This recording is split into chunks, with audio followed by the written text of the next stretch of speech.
샬롬.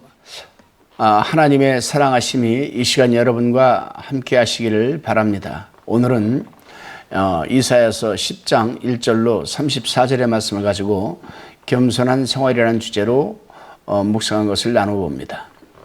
지난 그 9장 8절에서부터 시작되는 이 예언은 10장 4절까지 계속됩니다. 특히 본문에서는 이 불법과 압제에 대한 이 경고와 이스라엘과 유대에 대한 예언이 포함되어 있습니다. 본문 1절에서 4절을 살펴보게 되면은 여기서는 유다의 그 재판관들과 또 관원들의 불의를 지적하고 있습니다.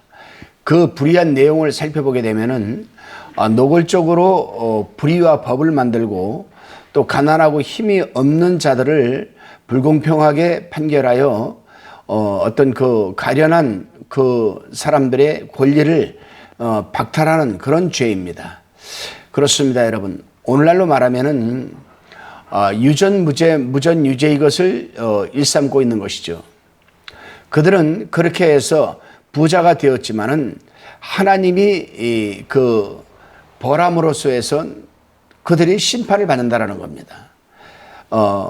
또 하나님이 벌하시는 날에 그들이 그 부귀영화가 다 어디로 갈 것인가도 지금 우리는 생각을 해 봐야 되고 이사야도 지금 말해주고 있습니다. 외적의 말발굽에 유린되어서 사육당하고 포로로 끌려가는 신세가 될 것을 그들은 알지 못하고 그런 일들을 행하는 것이죠. 오늘날도 안 그러겠습니까? 결과가 어떻게 될 것을 안다라면 그런 일을 안 하겠죠. 그러나 결과가 어떻게 될 것을 모르기 때문에 오늘도 불법을 자행자재하고 있는 건 아니겠습니까? 그렇습니다. 그러나 때가 되면은 불법은 다 드러나게 되어 있습니다. 그렇습니다, 여러분. 세상에서 불의함으로 군림하는 자들, 불의한 것으로 부유함을 누리고 살아도 7, 80년 이상은 여러분 아마 살지 못할 겁니다. 그 이후에는 땅을 치고 후회해도 돌이킬 수 없는 하나님의 심판이 기다리고 있다는 것을 그들은 알지 못하고 있는 겁니다.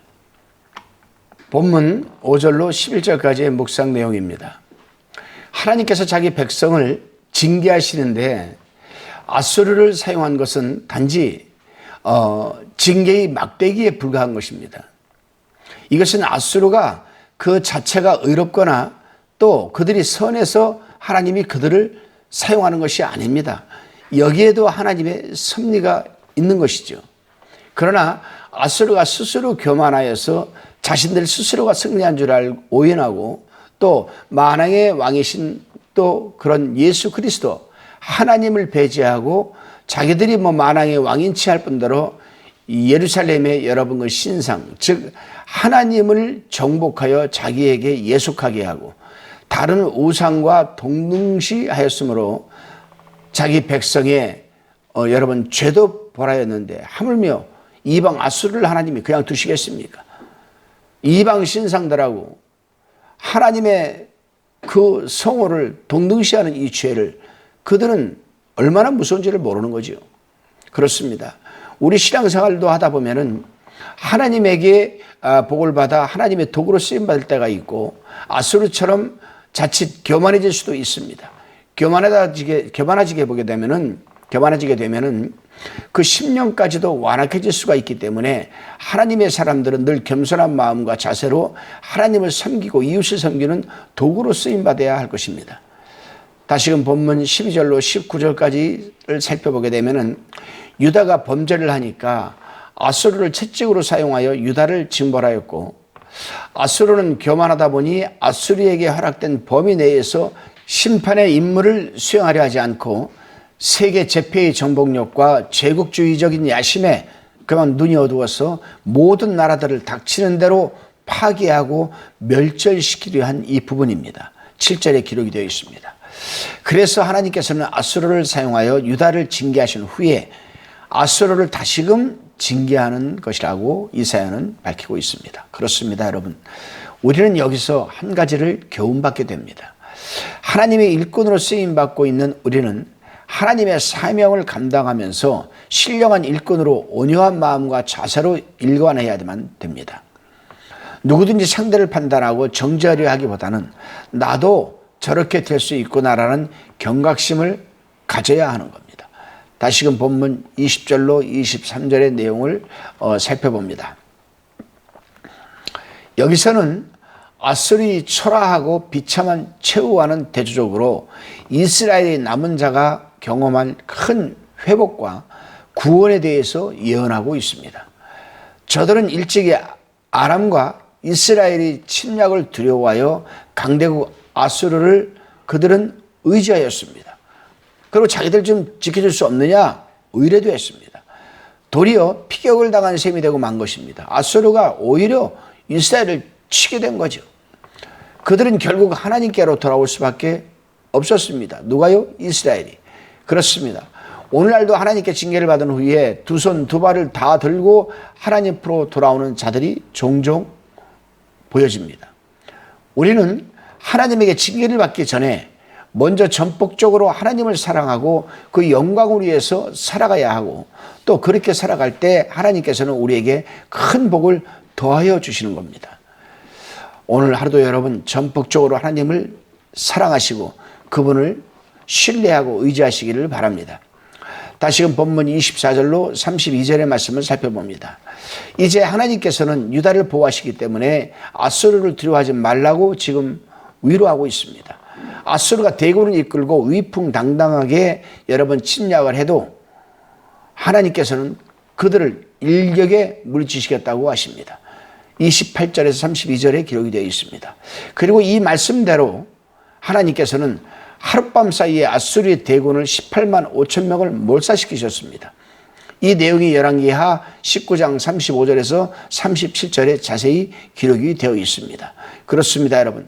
하나님께서는 범죄한 국가를 벌하시기 위하여 또 다른 강국을 이용을 하십니다. 결국 아수르는 하나님의 징계의 지팡이에 불과한 것이죠.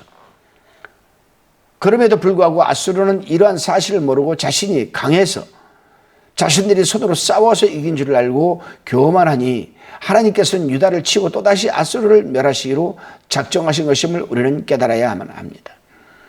그래서 하나님께서는 그런즉 선줄로 생각하는 자는 넘어질까 조심하라고 고린도전서 10장 12절에서 우리에게 경고하고 있는 것입니다. 이제 다시금 본문 33절로 34절을 살펴봅니다. 이사야는 다시금 아수르 멸망에 대한 예언을 지금 이어가고 있습니다. 아수르의 여러분 이 강대한 군대의 세력을 마치 레바논의 그 빽빽한 산림과 같은 무성함을 철로 베시겠다라고 예언하고 있습니다. 이것은 하나님이 여러분 하나님에 의하여 파멸될 것을 가리키는 것이죠. 그렇습니다. 우리는 또 우리가 때때로 원치 않던 하나님의 도구로서 남의 죄악을 징계할 때가 있습니다. 그러나 그럴 때는 사랑과 겸손과 두려움으로 하지 않으면 그 자신이 도리어 하나님의 징계를 받게 된다는 교훈을 우리는 잘 알아야 합니다. 여러분 오늘 하루도 명심할 말씀이 있습니다. 하나님의 말씀은 언제나 예언의 능력과 성취의 능력이 있다는 사실이죠. 오늘 하도 여러분 감동되는 하나님의 말씀을 붙들고 신실하게 전폭적으로 하나님을 신뢰하시기를 바랍니다. 의지하시기를 바랍니다. 분명 하나님께서는 여러분이 뜻하는 바로 인도해 주실 것을 믿습니다. 기도드리시겠습니다. 주님, 우리가 하나님의 뜻으로 말미암아 높은 위치에 앉을 수도 있고 반면에 낮은 위치에 처할 수도 있으며 하나님의 일을 감당해 나가는 데 있어서 우리가 원치 않던 죄악된 자들을 징계할 때가 있을 것입니다. 그럴 때에는 무엇보다도 신령한 마음과 사랑과 겸손한 자세로서 나도 저렇게 될 수 있겠구나 하는 두려움으로 감당하게 하옵소서.